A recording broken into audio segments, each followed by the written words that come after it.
Alright, good evening everyone. Welcome to the first video of the Brass Goblin Reloading channel. Today I'm going to be showing y'all how to process the brass after you shot it. So each video is going to be, I guess, one step at a time. So the first step is this is gonna be the first step. So what I'm gonna do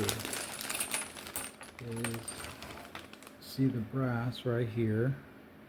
As you can see, you see the primer that's been spent, and as far as it being dirty, it's not too dirty, so it's not too bad. Anyways, all right. So what you're gonna need is, if you can get this right here. It's called the Lee Reloading Hand Press. This is the Lee Pace Setter Resizing die, and then this little part where you can put the cartridge in, that's gonna come with it. It's like a whole set where you can complete the process of reloading. Alright, so you're gonna need that. And since this die here is stainless steel, you're gonna need some case lube. In this case, I got the Hornady Unique Case Lube, so I'll show you how to do that real quick. Oh, and you'll need somewhere to store your primer. I'm storing it instead of throwing away, because one day I'm gonna go ahead and reuse these primers. There is actually a process of how to reuse primers, but that's probably going to be way later, because I'm not really at that level. And what I mean by level is I have the primer powder mix, but it's the corrosive kind. It's not the non-corrosive kind. So the corrosive kind was like an earlier formula. I believe they call it the Armstrong formula, but I'll have to get back to you on that. But that formula makes your guns, like the barrel, your chamber, and all of that. Anything that's been touched by the powder, it's gonna make it corrosive. So you have to clean it right after you shoot it. So that's why I haven't really done the primers yet as far as reusing it. So for now, I'm just collecting it until one day I get the non-corrosive kind. Anyway, so what you're gonna do is you're gonna take some case lube, not a lot. You're gonna take your brass, and then you're gonna go ahead and put it all around that. You just need to put it on the side and even the mouth a little bit. Don't need to put a lot, just a little bit. And then what you can do is you put the brass in here.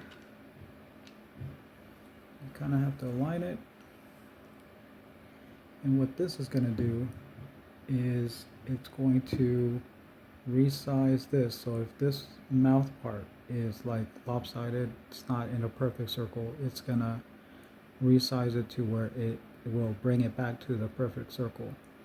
And then also at the same time, while it's doing that, it's going to, this needle part right here, right there, this needle part right there is going to push the primer out. So now that I've aligned it, I can go ahead and squeeze it all the way. Sometimes you kind of have to hit it and then squeeze it out.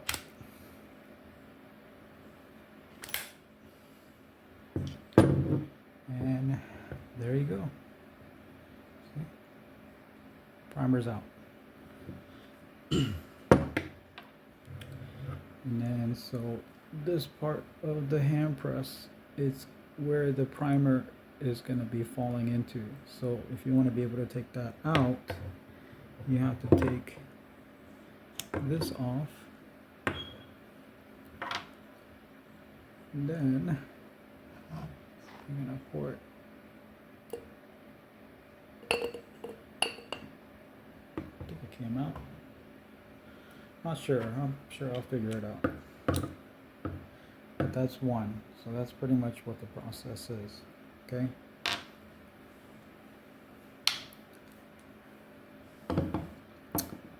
So I'm gonna go ahead and do the rest. I guess I'll do one more. I'll do one more before we go on to the next step.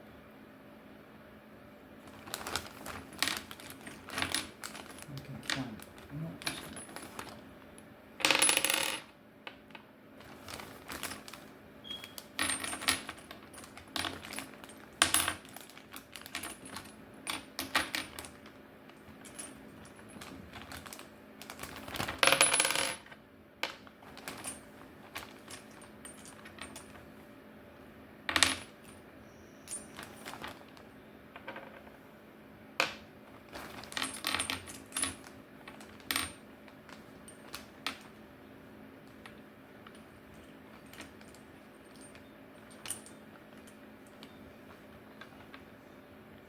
Okay, so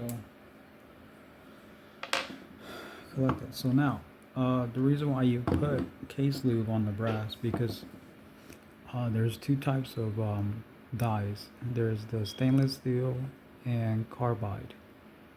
Carbide is a little bit more expensive, but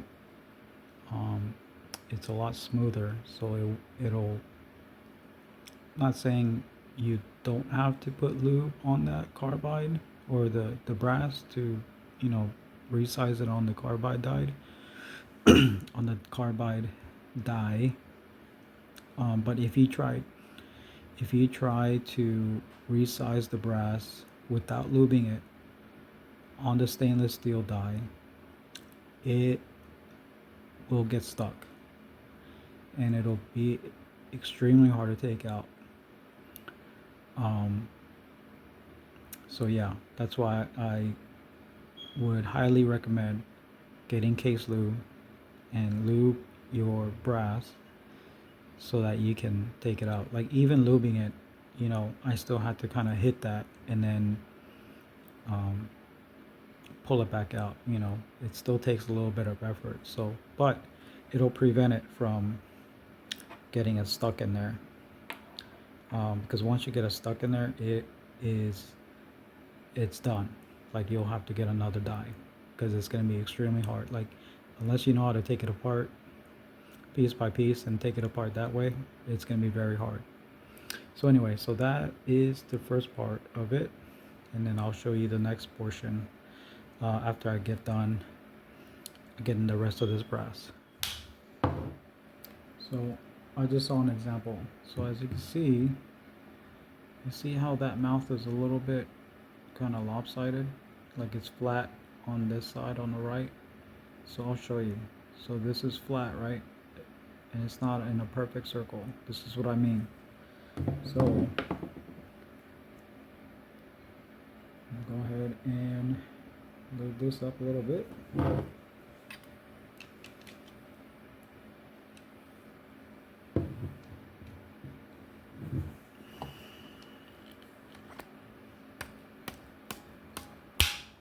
Okay, check it out.